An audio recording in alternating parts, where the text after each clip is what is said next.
Podcast with Boss and Boss. Assalamualaikum. Selamat datang ke Podcast with Panji, The Boss Edition. Okey, hari ni kan Panji ada special guest juga. Seorang Ustazah tau. Ustazah daripada BDMI, Ustazah Zarina Begum. Selamat datang Ustazah, selamat datang ke podcast saya. Terima kasih. Before kita move on to kita punya podcast kan, let me introduce sikit lah Ustazah ni siapa ni, okay? Okay, she's a educational consultant. She conduct classes for single and married couple. Classes in positive parenting and wealth education. And importantly, for this podcast main event, she also conduct marriage courses. Hari ni Kak Panji nak bincang dengan Ustazah tentang khusus rumah tangga. Okey, selamat datang Ustazah. Okey, Ustazah ni is daripada BDMI. Okay, tell me more about BDMI Ustazah. BDMI dah ditubuhkan dalam 20 tahun gitu, tapi kami dah berada dalam ruangan kekeluargaan, membina keluarga dah 30 tahun lah insyaAllah sebagai consultant, sebagai trainers. Ya, jadi fokus kami adalah untuk membina to build successful marriages and families of a lifetime. Yeah, that's our main target. And yeah, it's like going strength by strength. Yeah. Yeah, and I understand Ustazah partnering dia punya life partner. The husband in BDMI, betul? Yes. My best half. The other half is my best half. Yes, betul. Okay, saya pun dah pernah jumpa dia a few time. Okay, next time mungkin dengan your husband lah podcast kita. The next one Ustazah. Boleh. Next one kita ajak dia. Boleh insyaAllah. Okay Ustazah, back to kita punya main event khusus rumah tangga. Okay, let me start with the question yang pertama. Okay, khusus rumah tangga now is not really important, betul ke? Sebab apa tahu saya cakap gitu? Sebab now only those yang 25 tahun ke bawah mesti attend the khusus rumah tangga. Tapi siapa yang 21 tahun ke atas yang nak kahwin tak perlu. Is it because the system recognize they all smart people, they all prepared to go for their wedding journey, sebab tu sistem cakap okay, dia orang ni tak payah pergilah, dia orang semua dah pandai. Betul ke? Okay, actually those below 21 years old is mandatory lah, compulsory under Administration of Muslim Law Act. Ya, dia bermula sebab dulu banyak kes pre-marriage pregnancy lah. Okay. Jadi and most of them ramai di bawah umur 21 tahun, either one partner or both partners, and so the risk of the marriage breakdown is very high, tinggi. So the idea is to provide better support untuk golongan berikut, and better prepare them lah untuk rumah tangga yang berjaya. And so that was the main reason it started. Tapi it goes across the board lah. So anyone with partners below 21 years old kena mandatory to attend the course, and only at 2 centers saja, appointed centers. Okay. And then for Ustazah, the below 21, ada pengantin saya ni, dia punya parents kena involve, betul ke? Yes, parents kena involve. Parents kena come for interview and sit in the course also. Because sokongan orang tua tu penting lah untuk kejayaan perkahwinan anak-anak mereka. Mempelai kita yang muda-muda ni, below 21 yang muda, because some of them are not financially stable. And then terus mula dengan anak, everything like instant family yang ada. So everything moving very fast. Yang ada belum habis belajar, dia baru habis NS, ada tengah NS pun. Jadi belum steady kan. And then financial commitment Singapore a bit high. High. And then so under this program, the centers yang appointed will handhold them for 10 years. That is a good thing. ada support. Okay. Jadi dia tak just attend kursus, mak bapak datang pun sama-sama kasih support, tapi the center will lend support to the parents and the pengantin for the next 10 years. Jadi saya pun pernah become trainers juga for them. Kita bawa bersama dengan the center lah, they appointed us, kita pergi retreat to Bintan itu jam and have 2 days 1 night tak salah retreat. 3 days 2 night saya tak ingat and about 10 couples came for the retreat and it was very good. Semua semua yang dulu nikahnya involve those couples below 21 years old. So yang ada ikut sampai 10 years. So at that 10 year that was their last retreat, now they can attend. Lepas tu they cannot attend anymore sebab perkahwinan dia dah 10 tahun. Yes. But it's still up to the couple untuk continue join the programs because program tu for example anak-anak mah kena tinggal, tak boleh bawa anak-anak, just husband and wife je. So it's meant to support them to have a stronger marriage in the long run. But why the after above 21 tak perlu? Above 21 lelaki kena like above 24 they can attend the other course also, but they are encouraged to attend the younger group course. Bukan tak compulsory. It's not compulsory. It's not mandatory. Because kalau dia mandatory, dia kena buat across the whole of Singapore. Macam dulu lah masa but zaman it's kita. not, is it? Itulah dia. Actually it's strongly encouraged kadi-kadi yang make it as part of the process for nikah untuk hadiri kursus rumah tangga.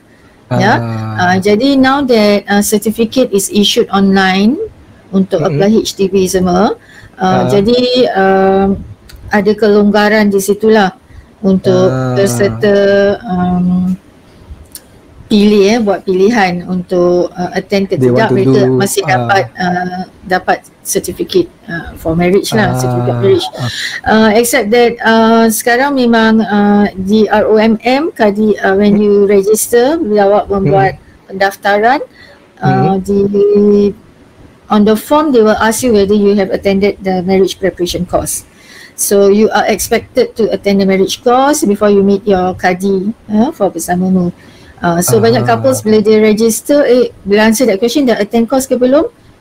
Belum attend nanti dia register lah to attend. Okay. So but it's highly encouraged lah to highly encouraged. Okay Ustazah, second question ni hot juga question ni. Okay, biasa-biasa kan bakal pengantin yang tak nak pergi because to them they don't say kelas ni is usually very boring, very lame, wasting time. Kalau ada masalah keluarga kan, kalau ada masalah pun now kita Google aja, kita of course senang aja dapat masalah untuk settle. Google je, why mak pergi dah nak waste time, kena bayar lagi. What's your take in this Ustazah? Okay, kalau dia rasa dia boleh Google, go ahead lah.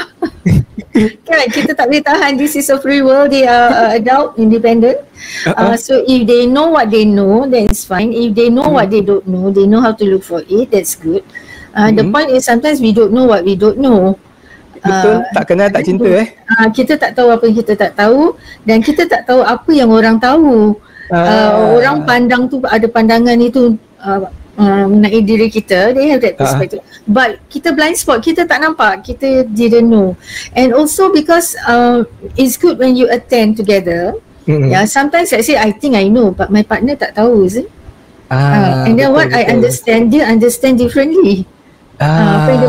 So when you come together, we put things into the same perspective, such that you learn to understand what your partner is saying, and not so because you should agree, doesn't mean you agree, but at least you understand, and you learn how to negotiate. Dalam marriage ni banyak negotiation untuk negotiate pasal household chores, pasal finance, pasal anak-anak kan. And so we help them impart the skills so that they can negotiate. How to ask for what they want. Ada dia nak satu perkara, dia tak tahu macam mana nak minta. Jadi bila cara dia tanya, cara minta jadi gaduh. Kalau Because dia tak everybody kenal, come from different background ya Ustazah yes, different family background. style kan. Ada Yes, family style macam gini, betul? Different experience kan. So kita I mean most of us kita will take example from our own family of origin lah. Kita nak tak nak macam mana pun kita tak akan terbawa-bawa cara kita tengok our parents, our family, how they discuss, how they quarrel, how they settle problem. Yes, betul. And so we want to bring the best from both families lah. This is what we want to do. Bring the best, and then how to form your own rights, your own rituals, your own way of doing things. What are the boundaries? This is antara kita je, tak ada kena-mengena dengan your family, my family gitu. Then apa perkara yang kita boleh involve family of origin. But how to discuss that boundary? Sometimes what is good in a marriage course, benda-benda yang tak pernah berbual, kita berbual dalam kursus rumah tangga. Kalau tak datang kursus, takkan berbual pasal tu. Betul. Because berbual asyik usah pergi makan ke dating. No, ada stuff lah. But serious stuff kan, sometimes kita tak berbual because either we don't know that you need to talk about this, atau we don't know how to bring it up. Safely. How to talk about it bravely. And also dalam kelas ada, we as facilitator, kita help to mediate sometimes. Sometimes ada couple bergaduh dalam kelas, ada juga. Everybody have their own opinion. This is mine the best, yours is not as good as mine. Macam gitulah something like that lah. Jadi how to negotiate around such come up to a common platform, common interest gitu Okay Ustazah. Third question. You dah buat banyak kelas kan Ustazah? I'm sure you seen a lot, you hear a lot. Macam tadi you cakap ada yang gaduh dalam kelas juga kan. Okay, what ada banyak tak Ustazah gaduh? Ada tak adalah, dalam kelas selalu baik-baik. Tapi kita kalau dulu on site kan, kita sediakan kat every table ada tissue paper, tissue box. Ada yang menangis dia. Serious Serious. Sometimes kita tak tahu kenapa budak-budak ni nangis kenapa participants ni nangis we don't know, you know. Tapi the things that we say which to us is something memang perlulah dikatakan, somehow touch your nerves somehow, you know. The journey to come to arrive at the point of kursus rumah tangga tu pun probably a lot of struggle for some couples. The process of marriage preparation nak buat marriage preparation untuk wedding ni pun so is a lot of stress kan. Betul. Stress, to the cause kan, apa yang terjadi macam ni, macam you don't expect this to happen. Maybe you can share, then people out there, couple yang okay, rupanya this is what been said, this is what been shared and learned. This is the potentially what they going to expect. Ada benda-benda lain macam dia ada rahsia terkeluar ke apa ke? Exactly lah. A lot of hidden issues. That's why I say when sometimes kita contoh. For example, communication in conflict management and communication. So saya selalu combine these two topic. Jadi we get one party to say what they want and then the other party must rephrase. Dia tak boleh jawab tau. Jangan kasih jawapan betul salah ke apa, komen tak boleh. Dia cuma dengar je without any verbal reply. So that's how we teach macam example of verbal, non-verbal communication, tone, intonation. So I think one of the most memorable for me is when I say, okay ladies, you start first. The girl stand up and look down on the guy and dia gini-gini tau kepala dia. Serious Serious. Saya pun terperanjat. The rest of the kawan terkejut. The guy kena diam lah, sebab that's the thing you kena diam lah. Tak boleh lah. I mean I pandang, I mean the guy malu lah kan dia pun blow So it's a very fast one. Lepas tu dia duduk. So it appears memang a lot of anger issue lah tu. Dia nak betul keluarkan tapi dengan body language yang very aggressive lah after tu the guys turn, dia pun bangun lah balik. Pun bangun balik. Bagi balik lah. Tapi without pointing finger. Without pukul bantai. But I have to call time out for them. Okay.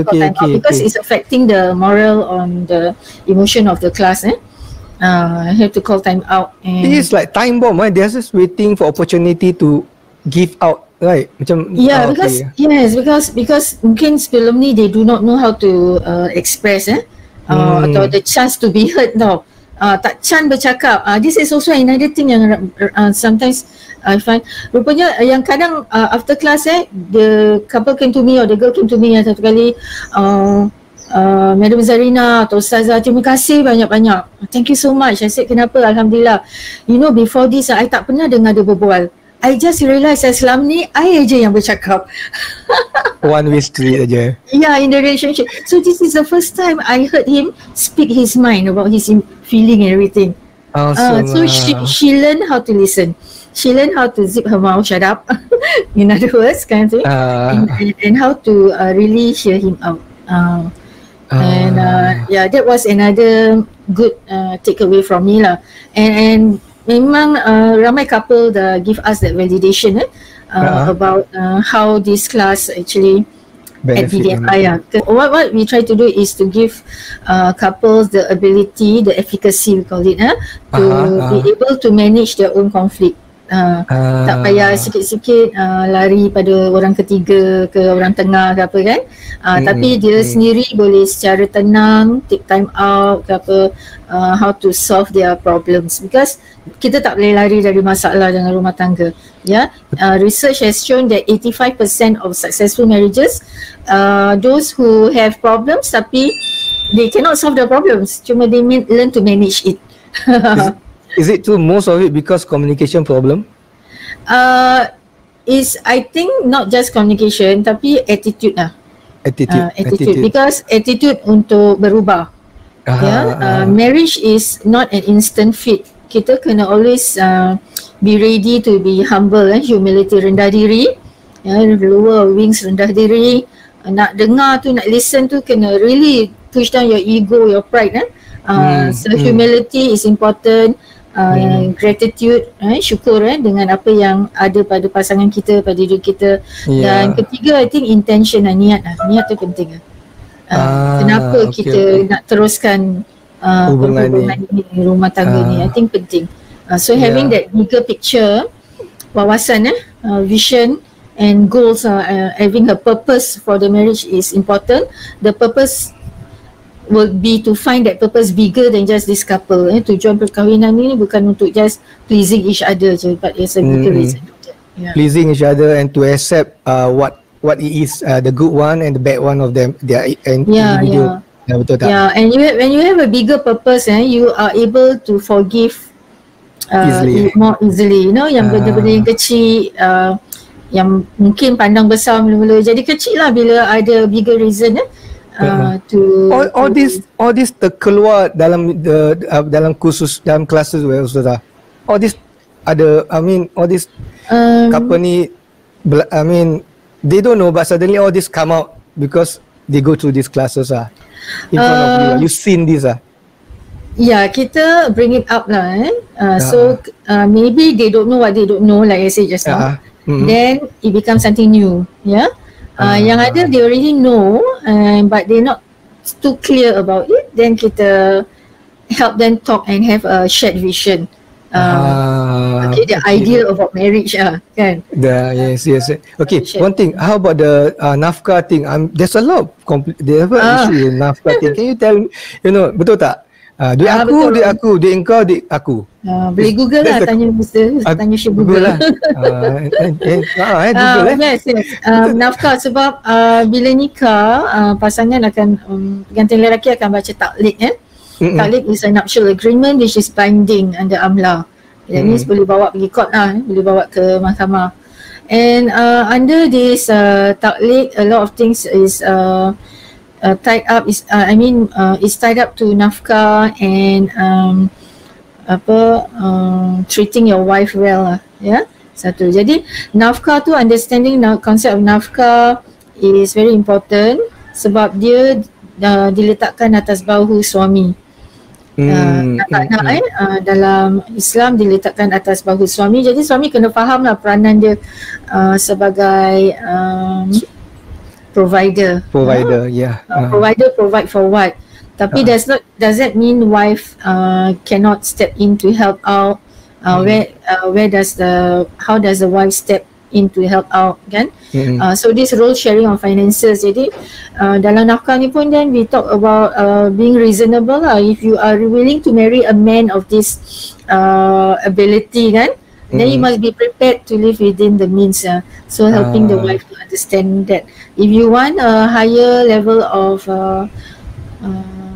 material satisfaction, then kena sama-sama lah kan, berganding bahu untuk provide for that. Tapi how you divide that finance part is that part that we need to negotiate to talk about that. Nak tahu, attend the class, you learn more details about it. Yeah, because partly finance is very important. One of the reason of banyak case cerai because of financial issue, betul tak? Betul. Always there, top 3 reason for divorce is about finance. Jadi apakah masalah dia tu duit tu masalah ke cara kita menanganinya? Ya. Tapi tak cukup, mesti by default masalah apa Ustazah? Macam mana kita nak tangan pun tak cukup lah. Yelah, tapi macam mana nak hadapinya bila dia tak cukup tu? How is your attitude, your response? Yes, because dalam tak cukup tu mungkin ada barakah, dalam banyak tu mungkin tak ada barakah juga. So that magic tu yang kita nak cari the barakah tu. So you need to know how to plan your finance. You need to know what to do with your finance, macam mana nak bagi-bagikan, betul tak Ustazah? Betul. Itu pun dalam kursus rumah tangga tak cukup our topic on finance because kita kena cover banyak topik jadi itu cuma saya rasa asas basic. Introductory. Then we'll give you the links where you can read up further and we'll have separate we have separate courses for kewangan. For certain topics nanti kita ada separate courses. Jadi siapa rasa issue Ustazah? Itu we can do for another podcast for finance saja Ustazah boleh family finance yes because that is important kan. That's top 3 of case cerai Ustazah kebanyakan bukan pasal tak cukup duit tu penting lah, tapi more saya rasa attitude lah. Sikap contoh Ustazah, contoh attitude macam bagi satu contoh macam mana kita nak macam pasangan tak puas hati bila let's say lah in some cases wife ada full time job steady income, very secure kind of job lah, teacher ke police officer ke uniform group this government type, and then husband lost the job. Okay, sometimes dia mula perkahwinan steady financial steady, tapi dia mula lost the job and then they start freelance kan, Grab ke apa kan. Tapi tak ada stable income. Tapi lama-lama dia naik sedap lah, sebab dia tak bring income pun wife ada support, wife cover semua. So mula-mula wife okey lah, setahun 2 tahun makan tahun bukan bulan-bulan je 3 tahun. Berapa lama isteri tu boleh reda? Isteri boleh reda, tapi isteri reda kalau suami sama-sama berusaha. Kalau ada usaha tapi tak ada hasil, isteri tu saya rasa dia tak kisah, dia sayang kan, dia faham. Tapi kalau dia tengok ini kerja bila suka, nak kerja bila nak drive bila tak nak drive, tak nak drive dekat rumah main game. Tu dia. Banyak lah reason itu tak kena, ni tak kena. Jadi pancing so under marriage enrichment under marriage enrichment you will see this. That's why benda ni maybe sang suami ni tak perasan, dia dah usul tapi the other party think it is like you're not giving good enough, you didn't try hard enough.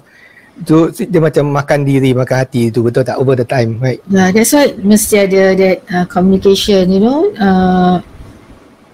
so that isteri faham dia have he tried enough ke tak, atau mungkin the moral of the husband menurun, self esteem dia affected and it's difficult. Tapi kita kena usaha lah, because this thing become a role model to anak-anak.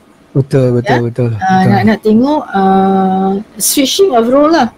Yes, which is okay kalau family okay, they are happy about it. Otherwise dia suka pergi kerja, dia tak nak duduk rumah kan. Yes. Jadi tapi But if there's dissatisfaction, unhappiness about it, then they need to manage it lah. I know some husband dia duduk rumah tapi ada hasil. Dia nampak dia duduk rumah, tapi dia satu kali dia kerja, dia bring in 2 bulan ni income kan. Betul. Business start kan. Business start. Everybody tengok dekat rumah je keluar dengan anak-anak ni. But actually Dia ni macam tak kerja je kan. Betul. Tapi tak tahu duit dia rolling every weekend ke apa, dia ada event ke apa kan. Satu kali event cover 2 bulan, atau ada orang kata dia rugi tapi ada satu kali event cover all the losses dia kata. Betul. I mean kalau those kind of thing, apa people pandangan orang lain tu lain lah. Tapi I think what's important, husband and wife. Kalau husband and wife understand the situation, and the wife in this case understand that this is the nature of the business of the husband, then it's fine. So basically goes to communication lah. I wouldn't put it just communication. I think kefahaman tentang tanggungjawab pun penting. Understanding your hak dan tanggungjawab is also important. So you're not happy, ask him, or you're not happy, talk about it. No, don't jangan simpan, betul tak? Betul, talk about it and understand that when your accountability lah. Accountability, because people selalu cakap communication, but actually it's not just communication. It's more than communication. It's more. It's understanding your role, your tanggungjawab besok nak hadap Tuhan. Betul. Besok orang tu kalau dia tak didik anak isteri dia sendiri yang syuk sendiri atas sejadah, besok dia tak boleh masuk syurga juga. Betul. Anak isteri dia akan tahan dia. Because you're the leader, you're the Khalifah, you need to bring everybody. Correct. So when you talk about nafkah, the first charity should go to the family. Nafkah yang diberikan pada anak isteri itu adalah a form of obligation kan. Satu dinar, sebuah hadis ada menyatakan Rasulullah SAW dia katakan satu dinar yang diberikan pada jalan sedekah ni, saya ambil ringkas saja dan satu dinar yang diberikan pada keluarga, that satu dinar yang diberikan pada keluarga tu lebih berat pahalanya. Lebih baik, lebih utama lah. So if you have $100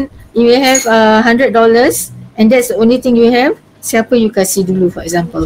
Jadi kalau keperluan keluarga belum cukup sebagai nafkah yang asas, you kena go to family first, for example. Betul. Okay. Then understanding what nafkah is, because orang cakap nafkah, communication will settle everything. Communication will not settle everything kalau you tak fulfill your obligations. Tanggungjawab Ya. So the statement of duit saya, duit suami, duit isteri bukan doesn't apply. What's your take in this? Because banyak je gitu kan nowadays banyak gitu. My money selalunya dia pengantin yang perempuan lah. My money is my money Your money is my money. So kita selalu tanya yang lelaki awak agree kan pada ni? Suka ready? Boleh, betul. Tak menyesal. Duit awak lepas ni jadi duit dia dah. Bank account dia penuh. Berapa ramai zero. Lepas tu semua kasih dia. Awak okey, kenapa dah sayang okey. Betul ke? Nanti dah nikah cerita lain kan. But actually this is where I clarify lah. We clarify matters dari segi hak tanggungjawab. Harta isteri sebelum nikah is isteri punya, bila lepas nikah masih harta isteri. Betul, itu betul. Jadi isteri kalau pergi kerja, gaji dia hak dia. Kalau suami isteri setuju dia pergi kerja, itu hak dia. Tapi kalau the reason dia pergi kerja untuk sama-sama bantu keperluan keluarga, then isteri perlu berikan sebahagian daripada gaji dia untuk membayar bil-bil yang untuk keluarga lah. Tapi bil apa tu is also negotiable. Tapi isteri tak perlu beri 100% actually. Sang suami jangan take advantage of the kebaikan isteri tu Exactly, And also this is where isteri pun perlu faham, kalau dia kahwin millionaire for example, does not mean the million becomes hers. Tidak. Pada rezeki suami tu ada hak dia adalah setakat nafkah aja sebenarnya. You see? See? Yeah. Suddenly, so betul, kalau So kena faham apa tu nafkah. Jadi harta suami tu nafkah tu kita boleh bincang sampai satu hari lah Ustazah kalau nak lah in details kan. Betul. And okay Ustazah, okay, memang kalau kita nak cakap pasal nafkah ni tak akan stop Ustazah. Tapi you guys nak tahu details khusus rumah tangga. And after that, after khusus rumah tangga pun there's advance course for you guys untuk kebaikan sendirilah, betul tak Kalau you think you need the knowledge to learn, get help, go to the classes. Well, Ustazah is doing these classes. Call her and ask her about these classes. Okay, Ustazah. Okay, about after nowadays kan saya dengar kan, what's your take the callings of each other? Engkau, aku, macam should this be continue after the marriage, or what do you think? Because this is dah bab macam kemesraan kan. What's your take in this? Itulah kalau sebelum nikah macam dah terlalu biasa. Lepas nikah the madu tak ada. So tapi kalau sebelum nikah kita jagalah segan sikit jangan terlalu casual, terlalu take for granted already. Sebelum nikah dah tak ada apa-apa Jadi bila nikah tu is just formalizing it aja, the relationship. Jadi tak ada honeymoon je lah, tak ada sweet dia, because gula-gula tu dah rasa sebelum tu kan, jadi manis je. Lepas nikah is just jadi pengantin satu hari je best. Lepas tu jadi I think you got to understand the difference between sebelum nikah and lepas nikah, because lepas nikah is a reset of everything. Jadi if couples agree that maybe sebelum nikah dah memang macam gini dah kau aku ni semua, then lepas nikah kalau you want to change, actually you start changing before the nikah. The attitude dah boleh change Masa tunang tu sebenarnya penting, I would say so. The tough attitude is a very tough phase tu tunang, banyak gaduh kan. Masa tunang tu adalah untuk menentukan whether nak teruskan ke tidak. That's why tunang sebenarnya dalam Islam dirahsiakan. Pertunangan tu sebaiknya dirahsiakan dan tak payah lama-lama, 6 bulan actually dah boleh tahu you nak proceed ke tak. Okay. At least lah, at least 6 months untuk tahu whether you want to proceed or not. 6 months tu biasanya untuk kenal keluarga, untuk kenal dia punya akhlak, kenal dia punya budi pekerti. Tapi bermaksud Ustazah, kalau saya dah kenal dengan dia sejak sekolah lagi, dah tak payah tunang lah, terus kahwin lah. I mean, okay, this is ada juga gitu. Tapi pertunangan tu lebih sunnah lah. Bertunang sebab masa bertunang tu orang lain tak boleh masuk meminang. Dah booking okay? Yes. Alright, orang lain tak boleh masuk meminang. Dan lebih official lah, itu jam nak kenal suai the other family. Sebab tu I would say kalau kita belum ready untuk commit to marriage, jangan terlalu, kata orang kadang dia ni dah nikah ke belum you tak tahu whether kan you work as a couple. Tapi pada saya tengok kadang I will know the person is married sebab bila dia jalan dia tak ada pegang-pegang tangan, tak ada. Oh ya ke? Terbalik Ustazah. Terbalik terbalik. Pegang tangan dah okay, jauh-jauh sikit ya ke? Ya, mostly. Mostly. You ask around lah, I think you go around and see how.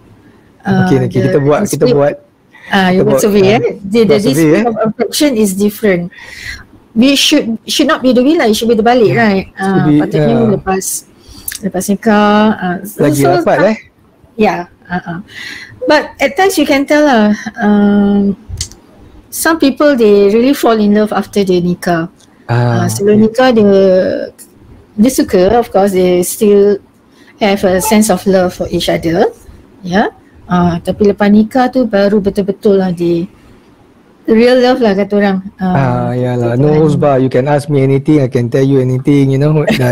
Betul tak? I mean, that's the way kan betul tak Ustazah?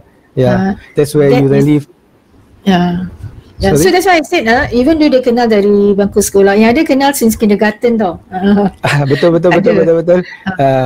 But when you nikah is a reset whatever you know in the past nikah is a reset. Because dulu sebelum nikah, bila gaduh ke, bila suka ke apa, masing-masing balik rumah masing-masing yes. Tapi bila dah nikah, you tak lari, you satu bilik for example. So it's a restart Betul. And then you get to really know the person, and you really know the person in other hadis. When you travel with the person, you sleep with the person, and you eat with the person for 3 days and 3 nights. Then you really begin to know the person lebih rapat. Sebab guys, tapi ini kan guys, only after you nikah you don't go holiday before you nikah Sebab tu saya suruh pergi honeymoon Although sekarang COVID kan, tak boleh keluar negeri, I still say okay, you save your money from wedding kan. Wedding sekarang tak payah beribu besar-besar tak ada 20-30,000 40,000 but you put that aside for your new house ke apa, which the cost will go up because renovation cost is very expensive now. Betul. But put aside for your own time, your own couple time. No need to tell, tak payah put on IG, on Twitter where you are tak payah letak kat TikTok where you are, what you're doing in the room. For example, just complete privacy at least 3 hari go away and be together, do something together to build up your emotional memory, happy memories of being newlywed. Start the bonding early, the first 3 days of your marriage Yes, build the memory Okay, Ustazah. What do you have to say to the couple out there kan? This class khusus rumah tangga is okay to skip. It's really not important.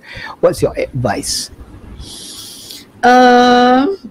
That's why I say you don't know what you don't know kalau you nak pinjam notes dari kawan baca tak sama, because that is general.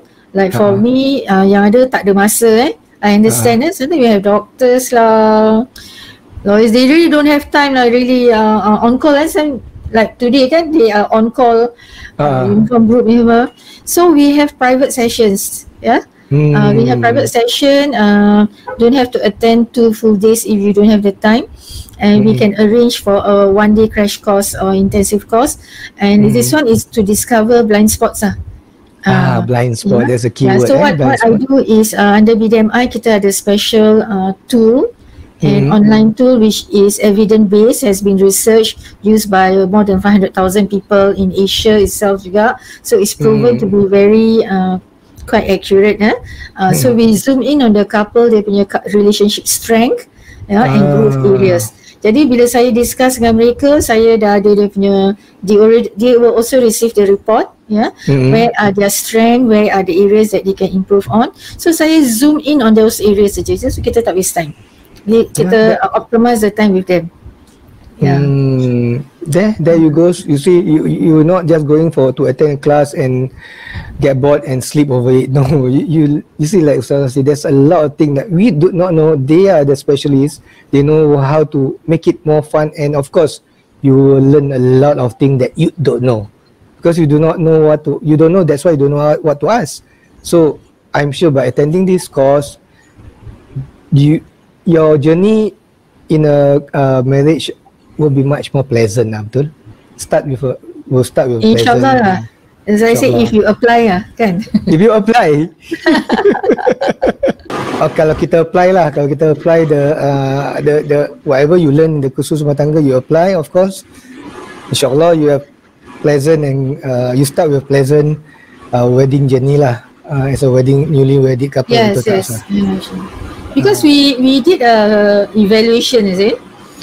We call back under MSF we call back participant yang dah hadir kursus rumah tangga and find out how they are doing and all.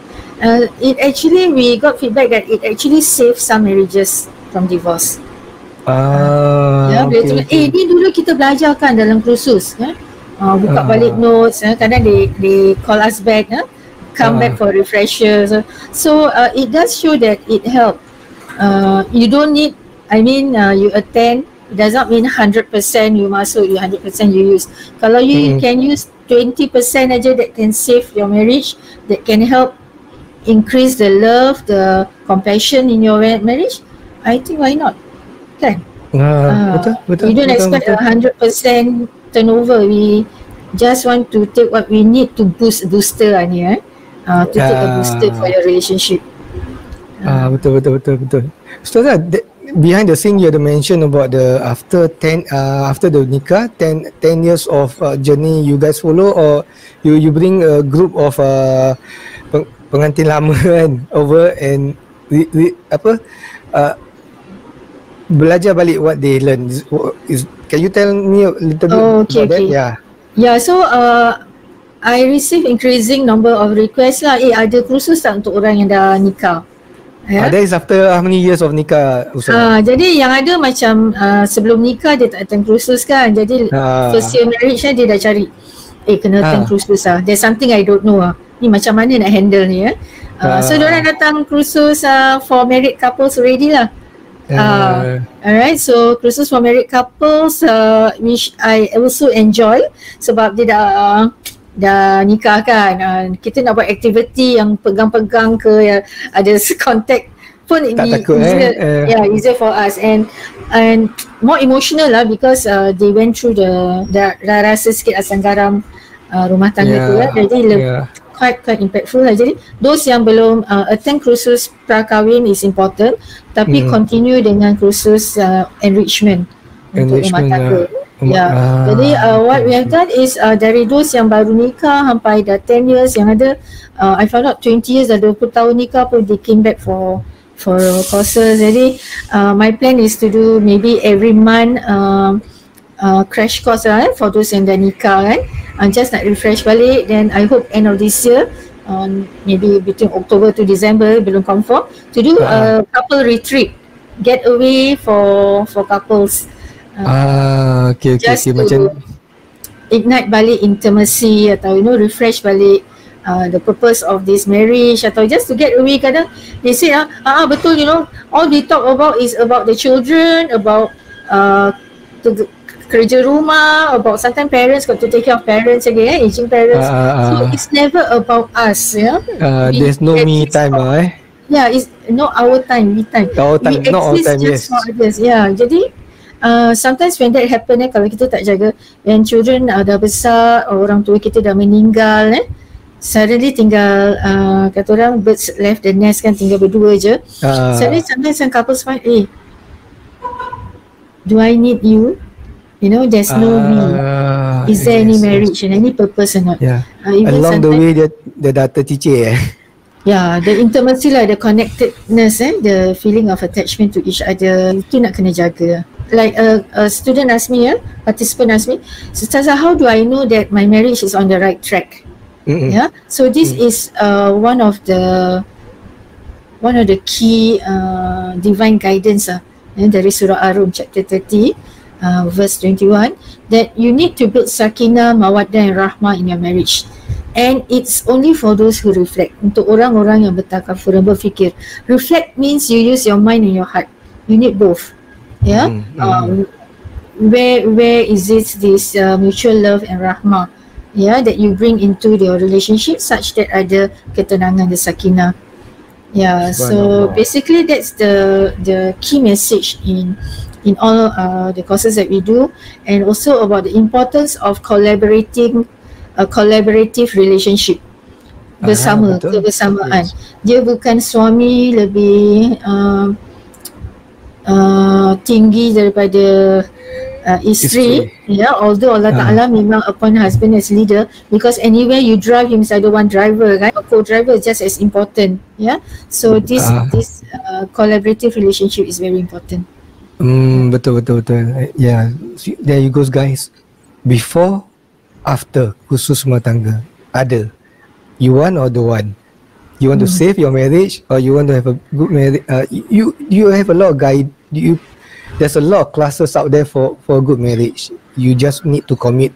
Actually now tak payah attend, you can just zoom here, zoom there, dah boleh kan Ustazah? Boleh juga. I mean, it's good to read up. Read up kalau you have the time, you know the resources, baca sana sini. Cuma when you attend to is because you want to put together with your partner on the same page, and to have a facilitator to help you. To help you. So kalau you baca, you sendiri faham. If you can communicate that to your partner, okay. Kalau so that is good tak, also. maksud saya Zoom tu kalau you got no time to meet, there's always online. Betul tak? If you say you got no time, can have Zoom session. In fact, my satu couple ni yang kena postpone because dia kena kerja, we have Zoom sessions lah. So sekarang people getting more used to Zoom kan. Betul. Jadi so you cannot say tak ada masa, takkan your lunch break ke just 15 minit 20 minit pun Zoom, your wife dekat sana, dekat kerja, you dekat tempat kerja, dah boleh ada facilitator macam Ustazah untuk just zoom in and berbual sekejap, betul tak? Betul. So we can take a small segment, tak payah berbual pasal the whole thing lah kan. This one ada coaching and mentoring lah, saya buat macam gitu. So we do topic by topic lah. There you go. Okay guys. So guys, banyak yang kita belajar daripada Ustazah hari ni. A lot of ilmu kita dapat daripada hari ni. There is only a little bit of podcast hari ni tau. But if you attend, di mana pun you attend. But like I say, Ustazah is doing this for many years. Berapa tahun Ustazah dah buat ni? Dekat 30 years ada. 30 tahun?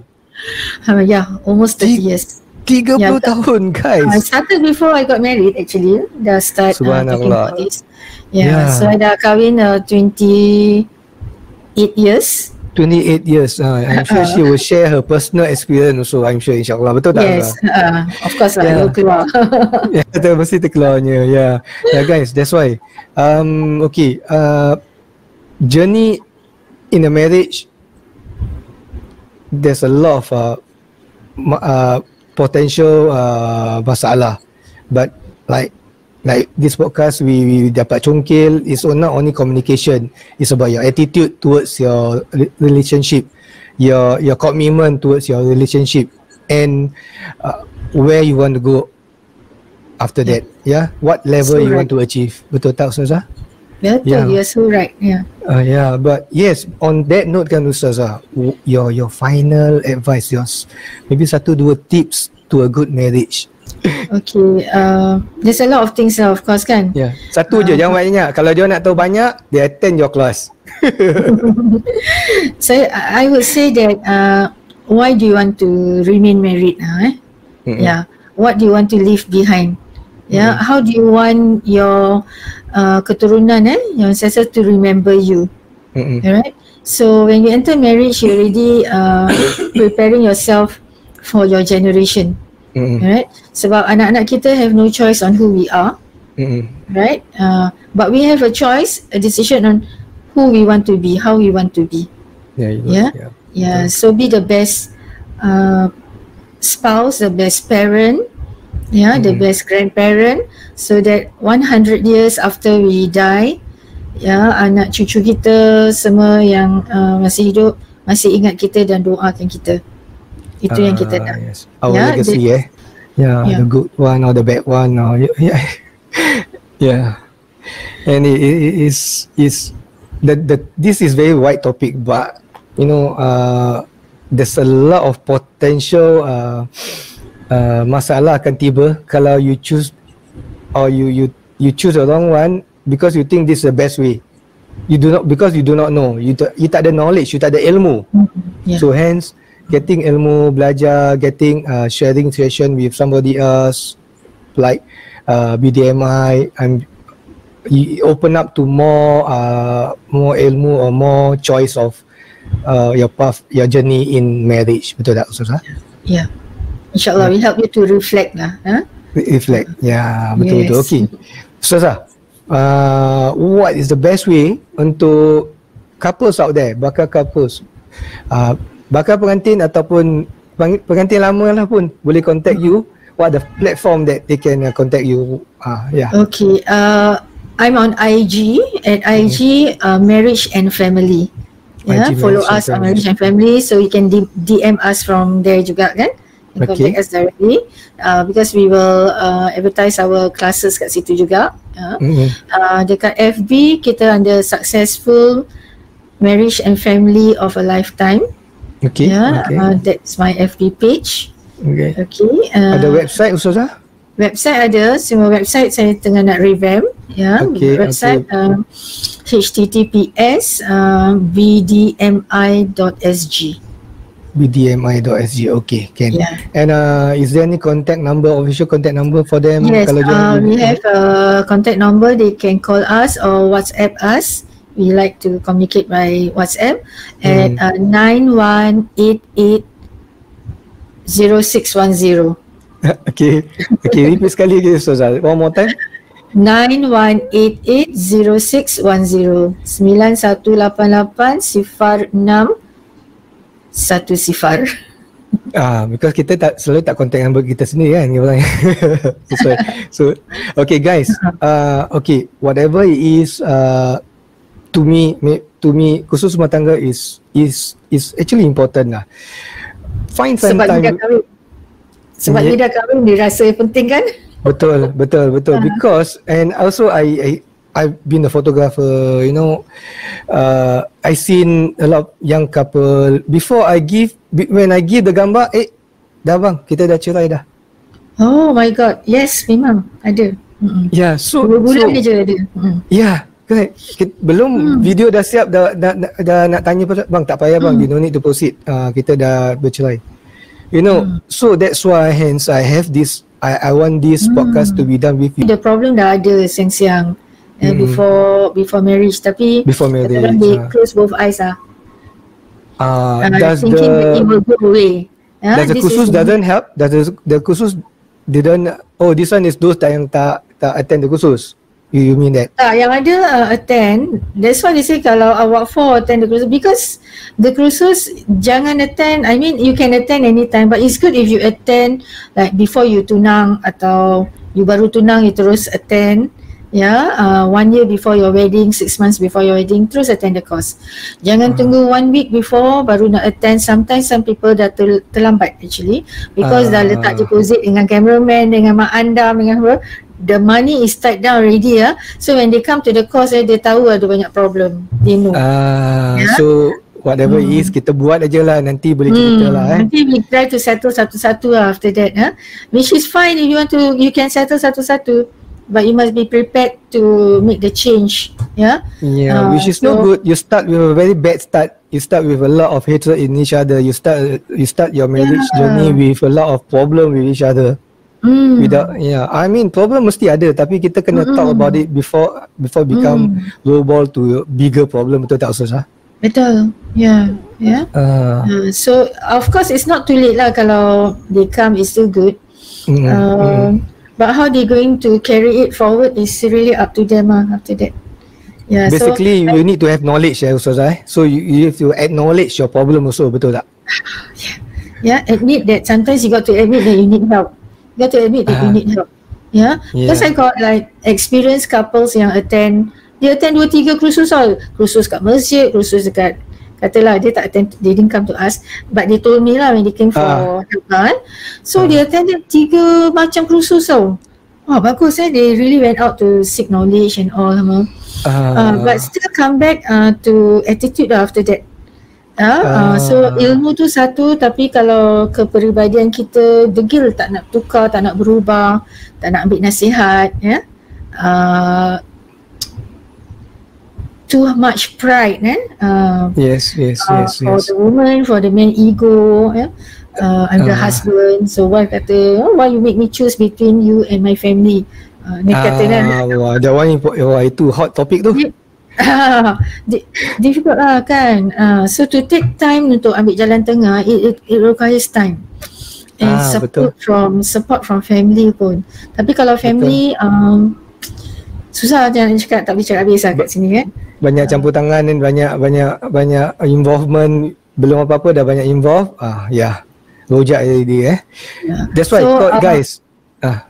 Ustazah. One more and those sometimes yang attend kursus rumah tangga, at times during the kursus rumah tangga they break off, putus. Yeah, at times You seen it.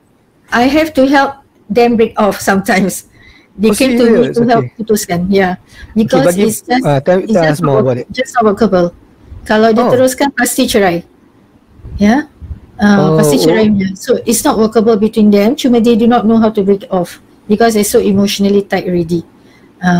Because like you say lah, dah bayar ni, dah bayar tu. This one let's do it for the sake of going. So go through coaching lah, how to cope with the separation, how to cope with the okay. That bad sampai they do not know until a third party have to come in and say, oh, okay, this but is actually. But I think it's good. It's good that they break up before the nikah, because after nikah lebih painful lah. Yeah, betul. So they realize it's this difficult decision they have to make now. I think it's better. Yeah, that's why be careful when you commit with wedding planners. Nothing against them, tapi couples got to know their fine line lah. That's why nikah you only booking your date nikah 6 bulan kan sebelum 180 days before baru booking nikah. Sebab inilah sometimes lepas booking nikah pun tak jadi nikah juga kan. Jadi attending this course, sometimes people in 2 days course in our experience, second day tak datang. Second day one couple, one pasang, so I mean pasangan dia tak nak datang. After listening to the first day. Yeah, after the first day, second day dia dah tahu, he's not going to proceed. Not going to proceed with the marriage. With the relationship lah. With the relationship. Tapi Ustazah, kalau you say like that, right? So you will be scary for those yang going there. I mean, we are not there to break them up actually. Like I say, we are not there to break them up. But we are just talking about, okay, this is what marriage life is all about. This is what we mean by commitment. Tak boleh this is about be more maturity, like I say, right? So we are there to help them fill in the blanks and to strengthen the relationship, not to break them up. Exactly. Fill in the blank. Yang break up ni memang dah retak sebenarnya. Dah banyak retak. Jadi bila they face up to the reality, they make the stand, which I think is a brave stand. It's not wrong. It's not wrong. It's not wrong. Tapi tak every class ada yang break up, tak adalah. Ini macam once in a while. Once in a while it happens. So because once you attend this kursus, this is the commitment you need to do. This is a thing you need to go. This is a thing you need to have. But when you go there, before you go there, kahwin lepas tu pasang-pasang couple aja apa. Maybe some of you think like that, but the kursus will give you details of the actual journey, the good, the bad and the ugly. Betul tak, Ustazah? It's not honeymoon all the way. I say honeymoon and onion moon. Bulan madu dan bulan bawang. Betul. So you need to know the truth, the bad side of not the bad side lah, the potential problem, the tough side lah. And the worst part is you need to accept your partner as he is, the pretty one and the ugly side. Betul tak? The whole part. The whole part, which is not easy because you tak tinggal sama-sama until like Ustazah cakap dah tinggal sama-sama, you see dia punya keburukan dia punya kenapa macam gini, so you have to accept. That's where the hardest part, you got to accept dia punya each other punya keburukan. How to manage your expectations lah. When expectations are not met, how to manage it lah. Okay guys, basically kursus rumah tangga is not compulsory, but personally I think it's a must for couple nak kahwin ataupun couple yang dah kahwin. So I think it's good to continue to have this kursus, the class, to have this, to attend these classes, to rekindle your whatever loss along the way. Betul tak Ustazah? And guys, and when you attend this class, have an open heart and a class that you want to learn, then you will benefit this class. Otherwise, memang waste time for you also. Ustazah? Betul. Okay guys, any final word Ustazah for pengantin dekat luar sana Ustazah? Okay, kalau you ready nak kahwin, insyaAllah silakan. Jangan tunggu lama-lama ya. Tapi attend kursus so that it's not to waste your time tapi to add value ya to your relationship. I wish you all the best. Kalau ready nak kahwin, Ustaz cakap memang betul. Dah tukar saya bakal ready nak kahwin. Yes. Okay, on that note. Okay, terima kasih Ustaz. Terima kasih kerana sudi ke podcast Panji. Sama-sama kerana menjemput saya. InsyaAllah. Terima kasih. Kita ada lagi podcast lagi. Banyak lagi kita nak discuss actually. Banyak lagi topik yang kita boleh discuss lagi. Kalau you guys nak, okay, PM dekat bawah nanti what are the topic that you guys nak Ustazah bincangkan dengan saya. So kalau insyaAllah ada rezeki, kita buat podcast yang kedua dengan Ustazah. Okay guys, on that note, Assalamualaikum. Terima kasih. Be safe and stay safe. Bye-bye.